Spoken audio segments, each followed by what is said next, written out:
Babilonia ada sukunya dan Ibrahim alaihissalam pada saat itu lahir di satu malam, satu sore hari menjelang maghrib, menjelang malam. Di hari tepatnya di mana Namrud, raja pada saat itu, mengaku sebagai Tuhan. Ayah Namrud meninggal, kemudian Namrud dinobatkan jadi raja. Tiba-tiba dia mengeluarkan sebuah informasi kalau dia adalah Tuhan. Dan siapapun yang mengakui itu boleh mendapatkan apa saja yang dia minta. Apa saja yang dia minta. Minta harta, minta emas, minta tanah, minta apa saja dikasih. Maka orang berbondong-bondong banyak yang menyetujui masalah itu. Ya. Apalagi pada saat itu di Babilonia tidak ada seorang rasul, tidak ada nabi gitu. Pada saat lahirnya Ibrahim alaihissalam ini. Namrud pada malam harinya mimpi. Dia mimpi melihat kerajaannya hancur, terbakar sana sini. Lalu dia bangunkan semua penasehat-penasehatnya. Malam itu juga waktu dia ngaku sebagai Tuhan tuh. Apa takwil mimpi ini? Kok bisa saya mimpi seperti ini? Mereka semua angkat tangan mengatakan kami gak tahu. Sampai ada satu orang yang akhirnya mengatakan, wahai Namrud, kemungkinan malam ini di Babilonia ada anak yang lahir laki-laki yang akan menghancurkan kerajaan Anda. Namrud lalu mengeluarkan sebuah instruksi yang aneh. Dia mengatakan kalau begitu semua anak laki-laki yang lahir di negeri ini malam ini bunuh. Azar, salah satu penasehat Namrud, ahli membuat patung, datang di istana Namrud, kemudian dia tahu informasi atau instruksi Namrud ini. Dan dia tahu istrinya baru melahirkan malam itu, sore itu Ibrahim alaihissalam. Maka datanglah Azar ke rumahnya mengatakan kepada istrinya, bawalah Ibrahim ini ke hutan supaya Namrud tidak membunuhnya. Ringkas cerita, dibawalah Ibrahim alaihissalam ke sana. Kemudian setelah dibawa teman-teman sekalian ke hutan, berjalan waktu itu umur Namrud sekitar 30 tahun. Terus saja Namrud mengumandangkan tentang masalah dia Tuhan dan terus saja gitu kan. Sampai umur dia 40 tahun. Maaf, sampai umur dia 70 tahun. Dan pada saat itu Ibrahim alaihissalam berumur 40 tahun. Dinobatkan jadi nabi. Pergilah Ibrahim alaihissalam waktu diutus, hari pertama diutus oleh Allah sang pencipta menjadi nabi. Dengan cara umum tentunya, setiap nabi-nabi biasanya didatangi oleh Jibril alaihissalam. Kemudian mengatakan, kalau kau adalah utusan Allah, lalu diberikanlah firman-firman Allah kepadanya. Ibrahim alaihissalam pada saat itu, saudaraku seiman, datang ke tempat ibadahnya masyarakat Babilonia. Ada sebuah kuil besar dibuat. Kemudian Ibrahim alaihissalam berkata kepada orang-orang di sekitarnya pada saat dia masuk ke tempat ibadah itu, yang mereka lagi kebetulan duduk di situ, kemudian mereka melihat ya, atau memberikan sesajen, memberikan segala macam. Ibrahim alaihissalam ada riwayatnya yang mengatakan sebelum tiba di tempat ibadah itu ada banyak patung-patung di pinggir jalan. Kemudian dia berkata kepada patung-patung di pinggir jalan itu, kenapa kamu dianggap sebagai Tuhan? Gitu kan? Lalu tidak ada sautan. Kemudian Ibrahim alaihissalam mengambil batu dan melempar wajahnya patung itu. Ternyata juga sama, tidak ada reaksi sama sekali. Karena kita sudah tahu patung tentunya tidak akan bisa bergerak, ya. Tidak akan bisa bergerak. Jadi jelas sekali dilempar sama batu tidak, didatangi oleh Ibrahim AS, dipukul di sekitarnya tidak juga bergerak. Ya. Yang jelas teman-teman sekalian, dengan penolakan, dengan Ibrahim AS melihat itu tidak ada apa-apa, yang sebelumnya pada saat dia dinobatkan jadi nabi, itu dia sempat kejadian ini yang membuat Allah menobatkan jadi nabi. Dia duduk di hutan, kemudian dia melihat ke bulan di malam hari. Dia mengatakan, siapa ya Tuhan saya? Kayaknya ini Tuhan saya nih. Lalu kemudian ditunggu sama dia sampai pagi. Dia sempat menunggu ada suara kah, ada obrolan, tidak ada. Besok pagi terbit matahari, matahari lebih besar. Lalu dia mengatakan, ini kayaknya Tuhan saya, ini lebih besar gitu. Kemudian juga ditunggu sama dia sampai terbenam matahari, mataharinya hilang. Kemudian dia mengatakan, kalau begitu ini semua bukan Tuhan, dan saya mengatakan saya menyerahkan diri kepada Tuhan yang Maha Esa dan Maha Tinggi agar ya memberikan kepada saya petunjuk. Maka akhirnya Allah Subhanahu wa taala menjadikan dia atau diberikan dia kenabian. Baik, ringkas cerita teman-teman sekalian, datanglah Ibrahim alaihissalam kemudian bertemu dengan tempat ibadah yang dibuat oleh Namrud. Dan sampai sekarang tentu kalau teman-teman ketik di Google tentang masalah peninggalan Namrud di Babilonia, akan ada gambar-gambar, banyak sekali gambar-gambar peninggalan istananya, puing-puingnya, tempat pembakaran Ibrahim alaihissalam, banyaklah. Ya. Ibrahim alaihissalam mendakwai yang paling pertama ayahnya. Begitu datang, dia bertemu dengan ayahnya, didakwahi ayahnya, didakwahi kaumnya. Allah menyebutkan dalam masalah itu dalam Al-Quran, surah Al-Anbiya, surah nomor 21 ayat 52 sampai 73. Surah Al-Anbiya, surah nomor 21 ayat 52 sampai 73. A'udzu billahi minasyaitonir rajim. Idz qala li abihi wa qaumihi ma hadhihi at-tamathil allati antum laha 'akifun. Qalu wajadna aba'ana laha 'abidun. Qala laqad kuntum antum wa aba'ukum fi dhalalin mubin.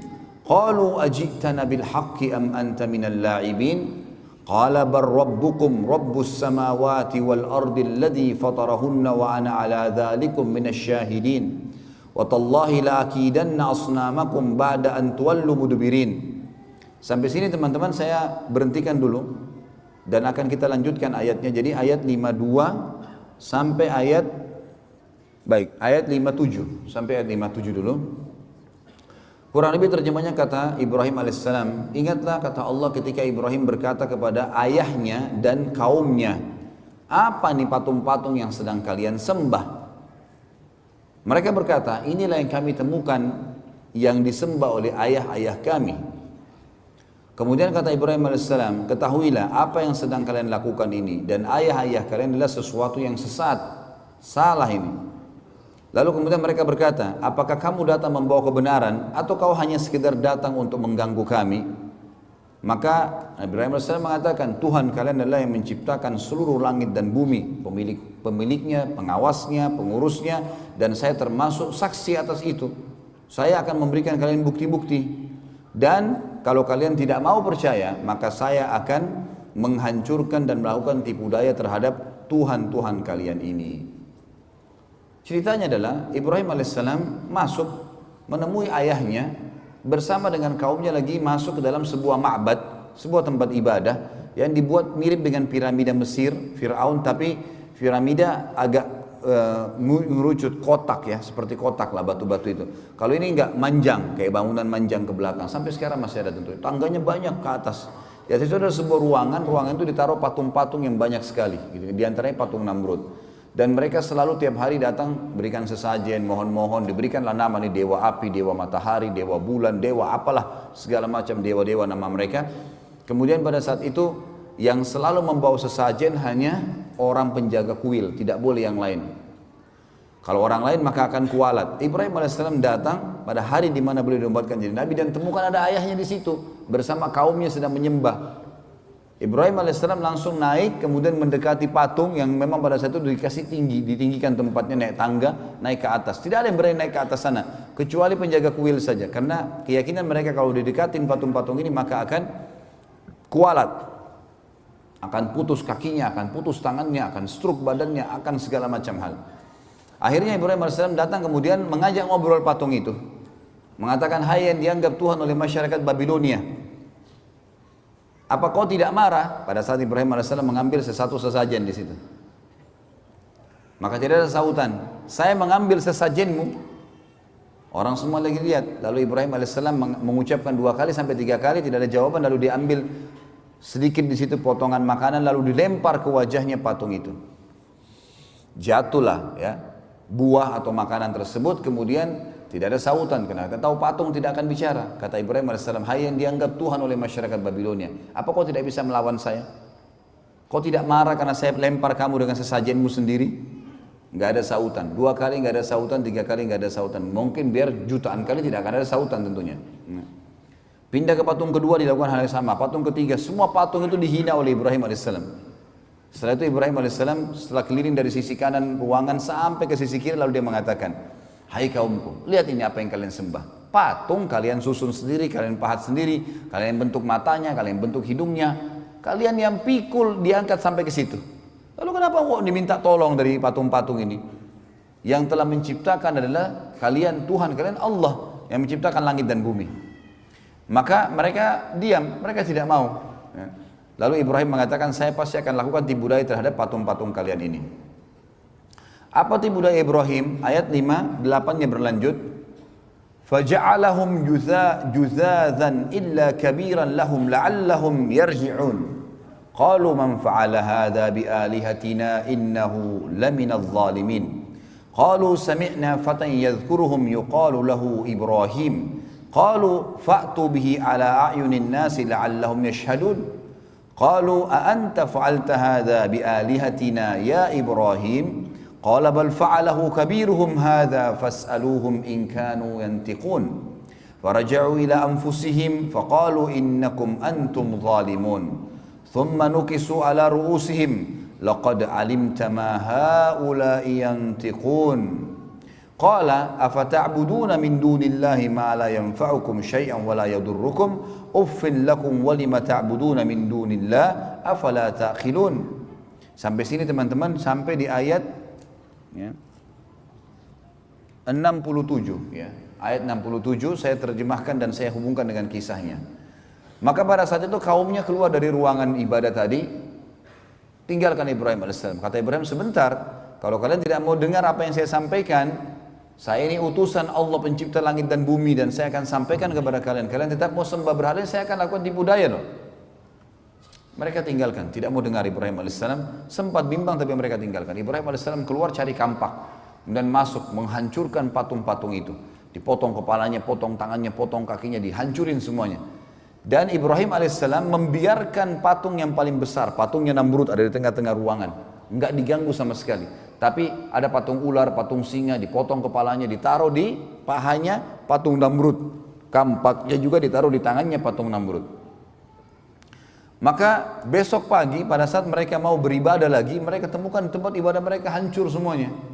Dan pada malam hari pada saat Ibrahim AS menghancurkan, penjaga kuil ada, tapi penjaga kuilnya ketakutan karena dia sendiri yakin ini kualat, kalau dekatin patung itu kualat. Bisa stroke, bisa terpotong tangannya, apalagi hancurin ke Ibrahim. Ini luar biasa Nabi Ibrahim AS. Maka dia tidak berani buat apa-apa, takut dia. Besok pagi orang-orang datang menyembah, ditanya dia, kenapa ini? Siapa yang buat ini? Penjaga kuilnya nyaut, yang tadi malam tuh Ibrahim, gitu kan? Itu yang Allah katakan di sini. Kan? Maka Ibrahim menghancurkan semua. Juzadzan illa kabira. Jadi memang Ibrahim AS menghancurkan lebur semuanya kecuali yang paling besar, patungnya Namrud, agar mereka sadar. Lalu mereka berkata, siapa yang buat ini kepada Tuhan-Tuhan kami? Penjaga kuil mengatakan, kami mendengar dan yang kami tahu adalah yang tadi malam itu, Fatan itu dianggap anak muda, ya, yang semalam, yang bernama Ibrahim. Maka mereka berkata, datangkanlah Ibrahim itu di depan orang-orang semuanya, agar mereka bisa menyaksikan dan mendengarkan argumentasinya, kenapa dihancurin. Maka begitu datang, mereka tanya, hai Ibrahim, apakah kau yang lakukan ini pada Tuhan-Tuhan kami? Maka Ibrahim berkata, bukan. Ibrahim mengatakan, qala bal fa'alahu kabiruhum. Kenapa tanya saya? Tanya patung yang paling besar itu yang pegang kampak, gitu kan. Tanya kalau dia bisa ngomong, gitu. Maka mereka kembali ke diri mereka sendiri, lalu mereka mengatakan, sesungguhnya kalianlah yang zalim. Setelah mereka dengar, pikir benar ya. Kata Ibrahim, coba lihat, kalau memang dia bisa buat apa-apa, maka dia yang melakukan. Kalau kalian yakin dia tidak bisa melakukan, lalu kenapa kalian menganggap dia sebagai Tuhan? Karena kebetulan waktu itu semua patung dewa ini mereka anggap di bawah patungnya Namrud. Namrud adalah Tuhan di atas Tuhan-Tuhan semuanya, paling kuat. Kemudian mereka kembali ke diri mereka, kata Allah. Setelah itu mereka, salah satu yang mengatakan, kayaknya kita yang zalim nih, kita yang salah. Kemudian mereka menundukkan kepala-kepala mereka dan akhirnya Ibrahim menunggangi untuk berdakwah. Kata Ibrahim, bukankah kalian lihat patung-patung ini tidak bisa ngomong sama sekali? Tsumma nukisu ala ru'usim laqad alimta ma haula yantiqun. Kalian tahu ini tidak bisa ngomong sebenarnya. Kemudian Ibrahim mengatakan, apakah kalian menyembah selain daripada Allah yang tidak bisa memberikan manfaat dan mudarat kepada kalian sedikit pun? Sungguh kecelakaan dan terhina perbuatan kalian karena kalian menyembah selain Allah, sementara mereka, apakah kalian tidak berakal? Maka pada saat itu ada satu orang yang bilang, kayaknya Ibrahim ini harus kita laporkan ke Tuhan kita terbesar, Namrud. Kata Ibrahim, gak usah repot-repot, saya ke sana. Pagi hari, waktu itu sudah pagi. Namrud ini punya tradisi teman-teman sekalian, setiap pagi dia selalu duduk setelah rapi, habis mandi, bersih segala, ada tirai yang ditaruh antara dia dengan pengikutnya, lalu diangkat tirai tersebut. Ternyata orang-orang begitu lihat dia sujud semua, lalu mengatakan, wahai Tuhan kami yang agung Namrud, gitu. Begitulah ceritanya. Maka pada saat itu teman-teman sekalian, Ibrahim alaihissalam masuk bersama bondong-bondong manusia. Begitu tiba di dalam, semua orang diangkat tirai, semua orang sujud kepada Namrud kecuali Ibrahim alaihissalam. 40 tahun Namrud disujuti dan tidak pernah ada orang bangkang kecuali pada saat itu. Namrud tanya, siapa kamu ini? Kok bisanya kau tidak sujud dengan saya? Ibrahim alaihissalam utusan Allah. Dia nggak pakai ngomong, bukan mengatakan hai Raja Namrud, apalagi Tuhan Namrud gitu kan. Panggil namanya, hai Namrud. Belum pernah ada orang berani panggil Namrud begini gitu. Semua orang yang lagi sujud angkat kepalanya. Ini unik ini, tidak pernah ada orang begini. Dia mengatakan, wahai Namrud, dari mana kau ngaku Tuhan? Kamu manusia biasa seperti saya, seperti kami semua, punya dua mata, punya dua tangan, punya dua kaki. Kamu juga sama dengan kami, lahir dari bayi, anak-anak, remaja, tua. Seperti sekarang kau juga akan mati.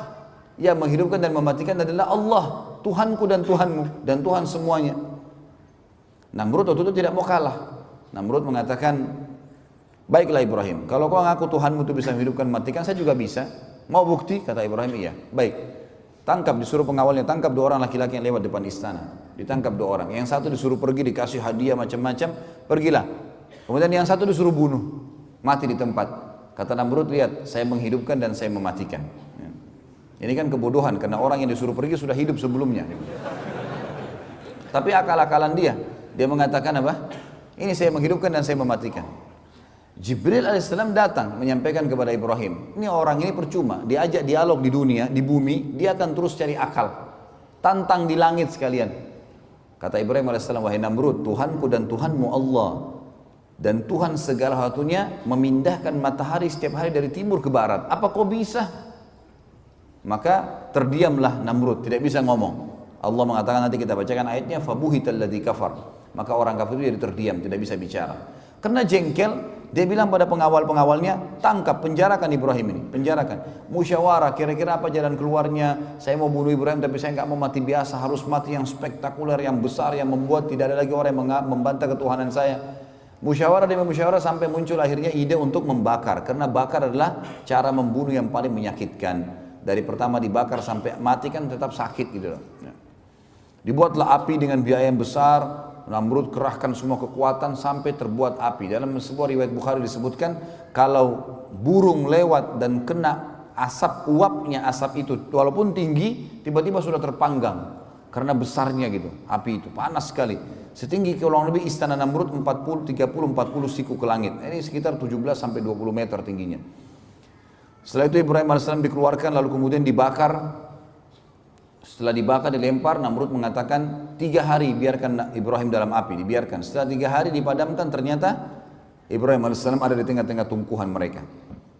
Setelah itu Ibrahim alaihissalam diselamatkan oleh Allah. Lalu Namrud pun pulang ke istananya, orang semua bubar dalam kondisi bingung, kok bisa Ibrahim, manusia mana nih dibakar tidak mati, nggak mungkin, gitu kan. Dan tersebar berita ternyata Tuhan kita Namrud tidak bisa membunuh Ibrahim karena Ibrahim dibela sama Tuhannya. Jadi Tuhan Ibrahim lebih kuat. Namrud pulang ke istananya, kemudian dia bingung, sambil mabuk-mabukan, gimana jalan keluarnya nih. Dan memang subhanallah, orang-orang kafir sering dikasih oleh Allah kesempatan untuk melakukan satu hal yang maksimal, tapi nanti akhirnya ya, Allah batalkan dengan hal yang kecil. Seperti Namrud sekarang sudah biayai berapa banyak mahalnya api tersebut, biayanya besar, kerahkan tenaga dan tidak ada lagi cara membunuh yang lebih hebat daripada api yang besar. Sekarang kalau dibakar nggak mempan, kira-kira ditebas pedang mempan nggak? Atau dilempar batu, atau dipatahin tulangnya, udah nggak bisa, kena api aja nggak bisa buat apa-apa sama dia. Gitu. Maka Namrud pun besok paginya kedatangan, diutus oleh Allah padanya seekor lalat, yang lalat itu masuk ke lubang hidungnya. Gitu kan. Awalnya tentu Namrud ini dia didekati oleh lalat sampai dia capek. Lalat ini selalu datang, ribut dekat kupingnya. Kayak kita kalau lagi ribut dekat kuping lalat, usir datang lagi. Bingung juga gimana cara lawannya tuh. Setiap Namrud mau ngamuk, marah, lalatnya pergi. Nanti kembali lagi. Sampai dia teriak-teriak prajuritnya, bunuh lalat ini, nggak ada yang bisa lawan. Lalat mau dilawan dengan apa? Dengan 1000 otot. Hah? Dengan sebilah pedang yang tajam, nggak ada yang bisa lawan lalat gitu. Dengan kuasa Allah, lalatnya datang ribut dekat kupingnya, pergi lagi. Sampainya Namrud dari pagi sampai malam, kecapean dia. Kena capek dia duduk di singgasananya. Waktu dia duduk, dia mau ngantuk, mau tertidur, lalatnya masuk di lubang hidungnya. Terus sampai ke otaknya, 3 hari, nggak keluar-keluar. Dipukul-pukul, dia teriak-teriak, nggak bisa apa-apa. Zaman sekarang mungkin masih bisa orang pakai operasi. Zaman dulu nggak ada operasi nih. Salah belah mati kan gitu. Dan ini Tuhan mereka. Akhirnya setelah 3 hari nggak makan, nggak minum, nggak buang air besar, nggak buang air kecil, mati Namrud. Begitu dia jatuh, istri anaknya semua, dayang-dayangnya semuanya, perdana menteri, penasihatnya, orang-orang yang dekat dengan dia yang ngakuin dia sebagai Tuhan, jadi selalu sujud tiap hari, itu lihat sendiri lalat keluar dari hidung Namrud dan tersebar berita Namrud Tuhan kita dibunuh oleh lalat.